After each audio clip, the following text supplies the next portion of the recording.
5 فروری یوم یکجہتی کے سلسلہ میں آج جو ہم میسج بھیج رہے ہیں وہ یہ ہے کہ پاکستان کی ساری عوام جو انٹرنیشنل تمام جہاں فورم پہ ہمارے پاکستانی اور دنیا کے مسلمان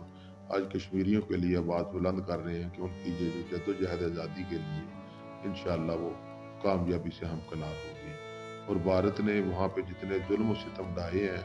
اس کی مثال شاید دنیا میں کہیں نہیں ملتی، جتنا ظلم اور جبر کشمیریوں کے ساتھ ہوا ہے کسی قوم نے نہیں برداشت کیا۔ اور اب انشاءاللہ تعالی وزیر اعظم آزاد کشمیر ان کے سفیر بنے ہیں، پوری دنیا پہ آواز اٹھائی ہے، امریکہ میں، اقوام متحدہ میں، تمام جو فورم ہیں وہاں پہ اچھے طریقے سے اور مؤثر ان کے حقوق کے لیے بات کی، اور انشاءاللہ امید ہے کہ انہیں اب رائے شماری کا حق ملے گا اور وہ اپنا جو ان کا مقصد ہے جو قرارداد اقوام متحدہ کی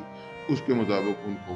آزادی نصیب ہوگی۔ اور پاکستان ہر سال یہ 5 فروری جو ہے ان کے ساتھ یوم یکجہتی مناتا ہے اور اس پر یہ میسج دیتا ہے کہ انشاءاللہ تعالی ہم کسی قربانی سے دریغ نہیں کریں گے اور آپ کی قربانیاں لازوال ہیں۔ ہم خراج تحسین خراج عقیدت پیش کرتے ہیں، جتنے ظلم ستم بھارت نے کیا ہم اس کو کنڈیم کرتے ہیں، اور اس مودی فاسسٹس کا بھی انجام جو ہے وہ اچھا نظر نہیں آ رہا۔ اس نے نہ صرف کشمیریوں کے بلکہ تمام مسلمانوں کے ساتھ جو سلوک کیا وہ قابل نفرت شخصیت ہے، اور بھارت کا مکروہ چہرہ جو ہے وہ پوری دنیا دیکھ رہی ہے۔ انشاءاللہ وہ وقت جلد آئے گا جب کشمیری آزادی کے ساتھ اپنے وطن میں رہیں گے۔